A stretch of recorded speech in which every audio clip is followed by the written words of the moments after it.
How do you do? We're about to unfold the story of the son of Frankenstein. This one is probably just as bad as his father. Good morning, son. Well, hello. My son, you have inherited the fortune of the Frankensteins. I trust you will not inherit their fate. By heaven, I think you're a worse fiend than your father. What are you gonna do about it? There's a monster afoot and you know it. Well, we warned you. Like the man said, you've been warned. Welcome back to Frankenstein Minute, the podcast that dissects the Universal Frankenstein film series minute by minute. I am Tom Lang. And I'm Bill Evenson, and you've joined us for minute 4 of Universal's 1939 film Son of Frankenstein, directed by Roland V. Lee, starring all the usuals. The usual suspects. Usual suspects. We haven't talked about everybody yet. Starring Gustav von Safertits, which is German for a safe place for tits. You said it, not me. I had a whole bunch of jokes This that I just town decided. is safe for tits. We should call it Safe for Tits.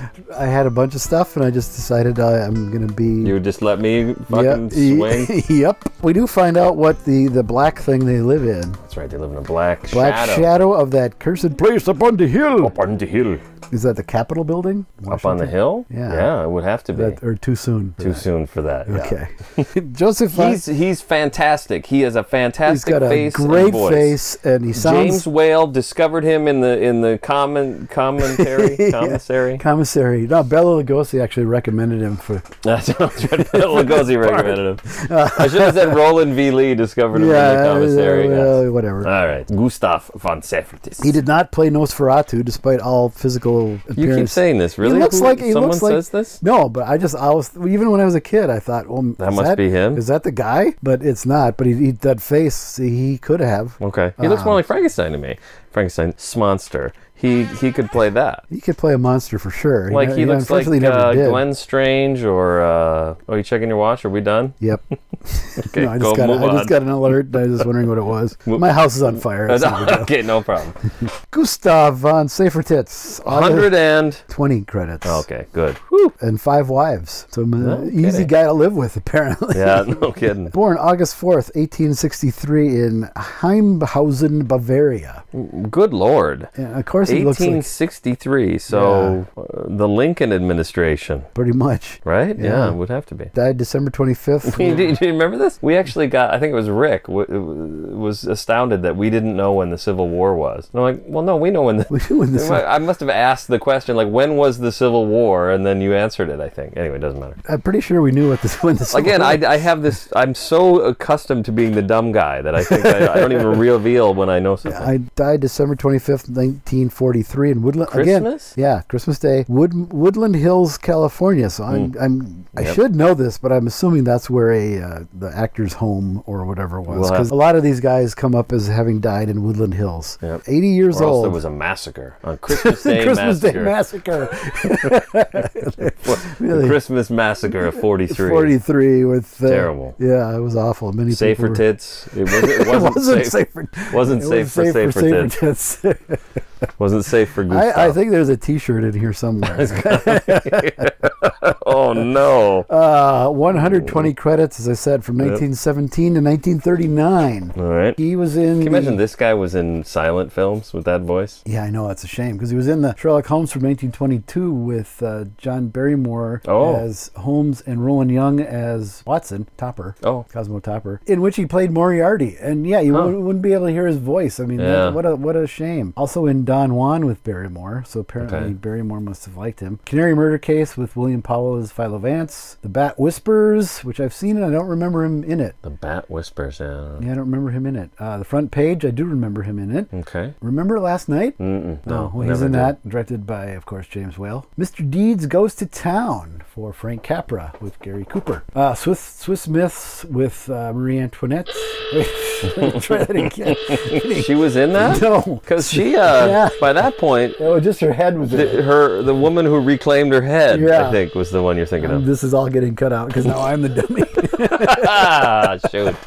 Yes, with Laurel and Hardy and Marie Antoinette. That was it. And he's Captain Exposition here. Well, I mean, this is this whole scene is exposition. This whole movie. The first 20, 30 minutes is where only that crazy Igor with his broken neck dares to stay. Well, thank you. That's perfect. I didn't actually write that down. You either did or you know it, but it's exposition and it's great with his crazy Igor with his broken. I think that's the strength of this scene. It's almost completely exposition, but it's either got a twist to it that makes it interesting, or it's delivered in an interesting way. The character that delivers it is interesting. Yeah. And then he blows his nose. And that's another comment from Jackie. Why does he have to blow his nose? Why would you put that in a movie? Unfortunately, it's missing, like a... Yeah, true. Yeah, not good. So then we cut to a fellow who we recognize. Or do you have anything more on... no, actually, that's the next thing. I was just looking. No, the next thing I have is this. And now... Well, let me tell you who I think we're cutting to. Is a character who's named Ewald Neumüller, which is a character from the script, but this is a completely different character from the script. Yeah. The character that we know of as Ewald, or how would you say that? Ewald Neumüller. Ewald Neumüller is everything that's in the script that's even close to what he would do is Krogh, who just said... something last week. Yeah. But we still kept the name and we gave it to Michael Mark, who we talked about last week. Right, Michael Mark. Now we go to the railway station to welcome another Frankenstein. What I think is he says, ha ha, and it's cut. There's an edit. And it's not the first time that's going to happen in this movie, where someone starts laughing and then they cut. There's a lot of odd cuts. There's another odd cut I'll talk about later in this very minute. Yeah. So you think so too then? We'll just be good. Yeah. And if they're so annoyed by this, another Frankenstein, change the name of your fucking town. It's not the name of the town. It is the name of the fucking town. Established that already. No, we have not. We have no reason to think that's the name of the town. No one has said anything like that yet. Michael Mark, born Has anyone said that yet? Michael Mark, born March 15th, 1886. No one has said it yet, but it's coming up. 1886, so young man compared to Save for Tits. Yes, he was a spry young man. Mogilev, Russia. Oh. Died February 3rd, 1975 in, you guessed it, Woodland Hills, California. In what year? 75. Weird. The age of 88. Huh. 153 credits from 1928 to 1969. Something called Frankenstein. Yep, I've seen it. She Done Him Wrong with Mae West and Cary Grant. Kiss Before the Mirror. I thought She Done Him Wrong was another name for Bride of Frankenstein. The Kiss Before the Mirror for James Whale. Another word for Son of Frankenstein. The Black Cat. He's in that. Oh, he's in it for... He's like one of the extras at the Black Mass at the end. And so is John Carradine, right? Yeah. Mad Love. The Black Room with Boris Karloff. Good one. Swiss Miss with Marie Antoinette. Okay, perfect. The Tower of London for Roland V. Lee. House of the Seven Gables. Flash Gordon Conquers the Universe, which he really doesn't. That's too bad. Really let down. Yeah, Mummy's Hand. Son of Monte Cristo, which has popped up a number of times for Roland V. Lee. Ghost of Frankenstein. He plays this same fucking role. Does he sit in the same place? Pretty much. Oh, okay. Road to Morocco. That's the one, right? Of the road pictures, it's Morocco and then the others, right? Like, it's the best one. It depends, because I like Road to Utopia because it's silly and almost like a cartoon. Norman Z. McLeod directed it, who did a lot of the best Marx Brothers films. Okay. A film I hear is good, Casablanca. He's in that. He plays Kaz. Nothing. Sherlock Holmes and the Secret Weapon. Hitler's plays... Hitler's Madman. Locke? I got nothing. Yeah, Hitler's Madman. He does not play Hitler. House of Frankenstein. Oh, House of Frankenstein. He's Strauss, who Nyman is going to put the brain of the Wolfman, and he'll spend the rest of his days in torment. See how you like that? That would be true. My knowledge of the Wolfman is that he's in torment. Yes. Have fun with it, for fuck's sake. I think that what you're saying is true.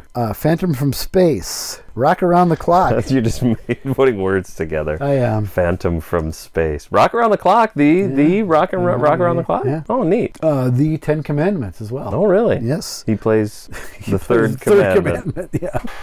The elusive third commandment that nobody remembers. I don't know what any of them are. Probably something about thou shalt have no other gods before me or something. Yeah, thou shalt something. Yeah. Attack of the Puppet People. Wasp Woman. Yeah, it's an interesting Roger Corman. It's kind of fun. It's you know, you could do worse. Return of the Fly, and his last two films, Funny Girl and Hello Dolly, both with a woman that my dad hated with a fiery passion, Barbra Streisand. She's fine. I got no time either way. It appears that this village, whatever its name may be, it's starting to work already. Is in dire need of a good dentist because Mr.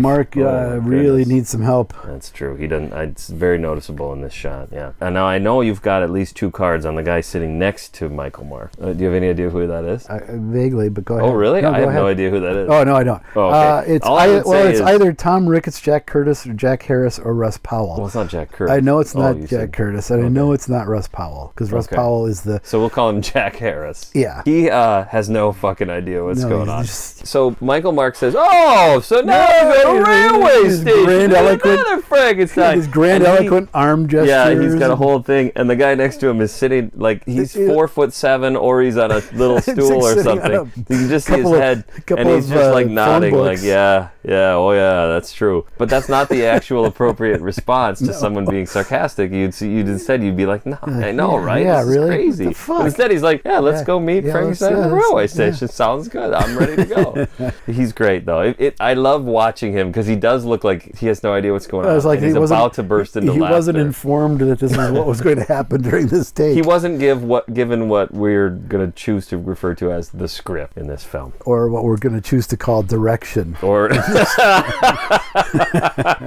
yeah, he's like, you know, we didn't mention it. Safer Tits has a guy sitting next to him too. He's just not as interesting. He's just not nearly as interesting. It's about the same role. Yeah, I think the guy sitting next to the guy. So we get a ton more exposition from Mr. Safer Tits.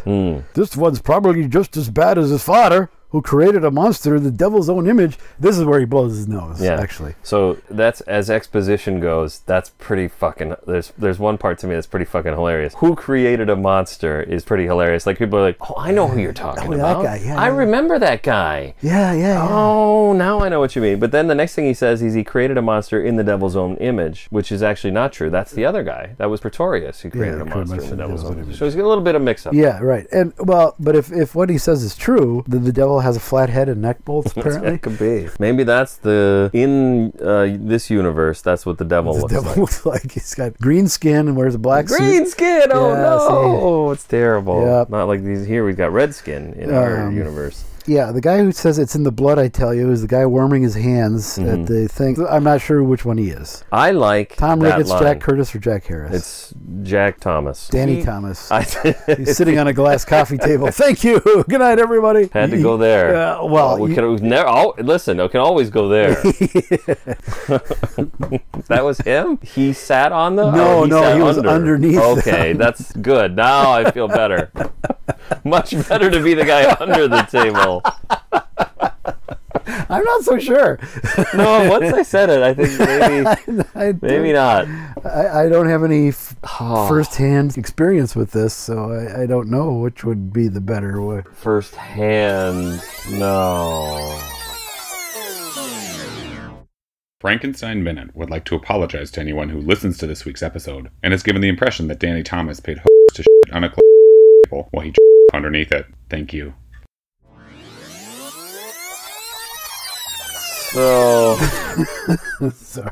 Danny is sitting on the glass table, warming his hands as you do, or let's hope washing his hands. Well, maybe some of that probably better sanitizer. Yeah, this guy's got one line in all of film, and it's in the blood, I tell you, which is racist. Obviously, there's a racist thing. Eugenic or whatever. Yeah, it's a great thing to hear from a German guy in Germany in 1939. Just thought I'd point that out. That's where we're at. Like, if you want to know if these are good guys, that line gets said, and they move on. That's the yardstick to judge. That's the yardstick. Absolutely. Okay, so then what I consider to be the next edit is Atwill says, I'm just going to try and, what does he say? He says, we say this, we've said this shit 1,000 times, especially the racist guy with the in the blood thing. We never get anywhere. And then immediately, Herr Vogel stands up and says, "Fine talk, Herr Inspector, fine talk," which is like, what are you talking about? He barely said anything. And he's agreeing with you, pretty much. Well, that's true. It's like arguing with Ted Newsom, for fuck's sake. Oh!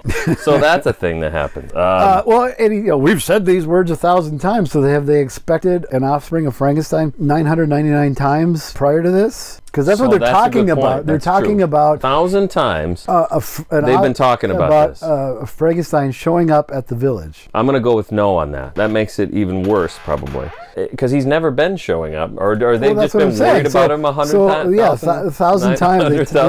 They've talked about this 1,000 times. So every day they come in. Does anybody have any prior business? Yeah, that's 3 years of they every day talking about it. Yep, even Sunday. Yeah, even Shomer Shabbos. Yep, Shomer fucking Shabbos. They come in and talk about it.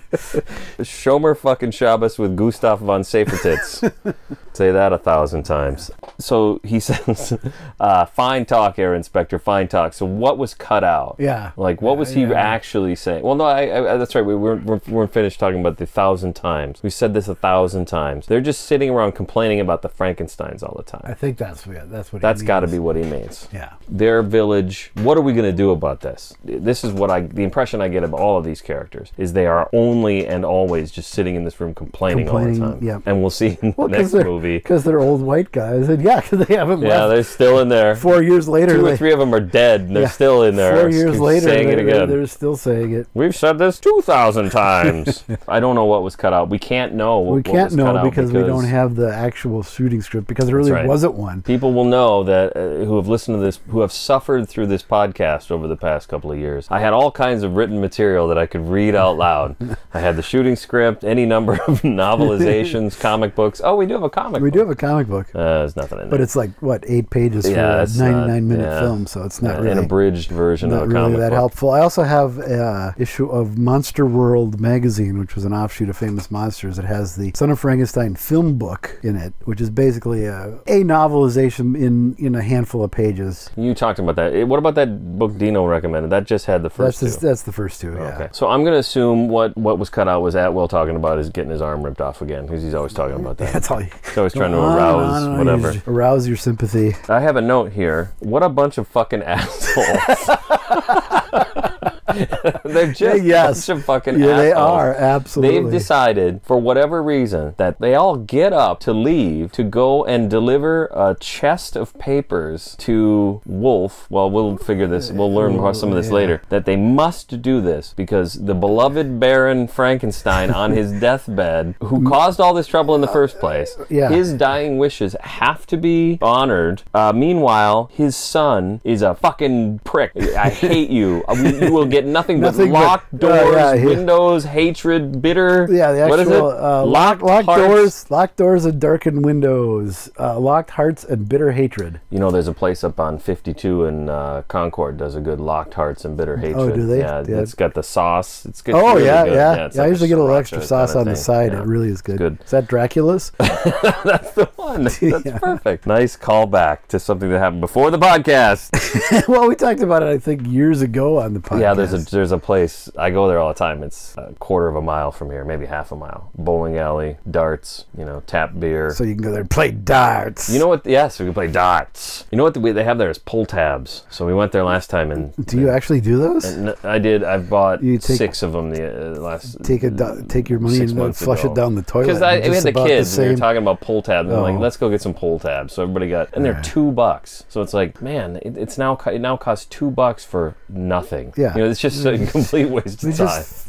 throw your money on the floor and be done with it. But we watched Eliminate this couple. The middleman. They must have laid down $1,000. Oh, I've seen that. Yeah, in pull tabs and cigarettes, because they do a bunch of pull tabs and then go out and smoke. And they're just like, I don't know. The one time I did go, somebody pointed out to me that there's a way to do it. There's an actual like a system, which is you look at the box, and if 3/4 of the pull tabs are gone, because they'll write all the different numbers on the outside, and if there's very few of them checked off, then your odds are better that you'll pay off, and you could go ahead and spend $3 $300 to get $500 or whatever. Locked hearts and bitter hatred. Yeah, this is what we've got is as a profound gesture on behalf of the beloved Baron von Frankenstein. We will bring. We're all gonna go. Not just the Burgomaster. Yeah, we're all gonna go to the train station to deliver this package to someone that we fucking hate. Absolute bitter hatred. Who has done nothing to us. Yeah. Well, he's ruined the town. I guess so. Apparently. So the fat, gigantic burger waddling out, that is Russ Powell. Is it really? I've been able to determine that. The others, I'm not sure. He waddles out. Yeah. The shot lasts longer than it needs to, so we can see him waddle out. This would be something that could be shortened. We're already minute 4, and I've already admitted. Yep. No, it's atmosphere. It's good.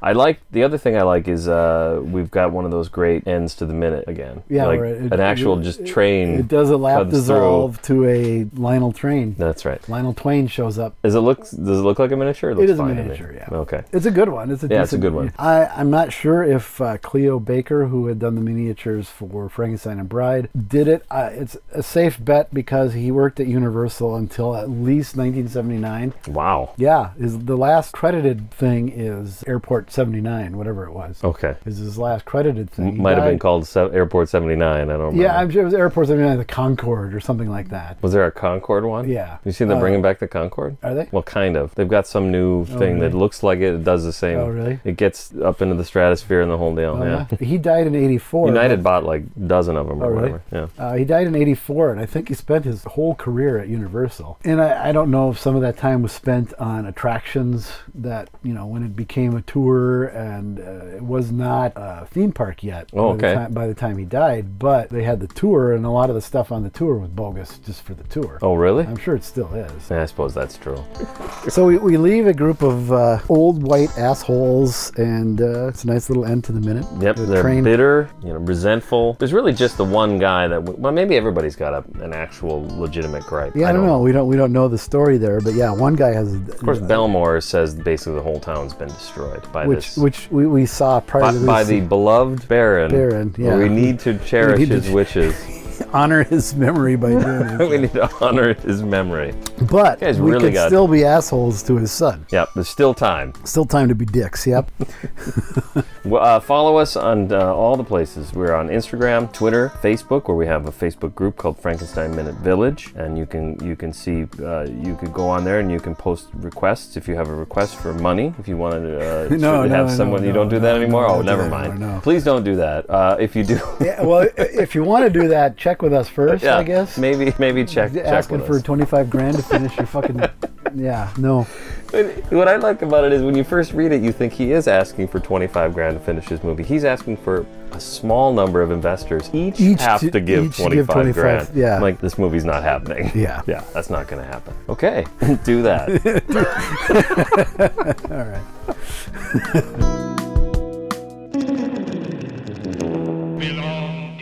How do you like that?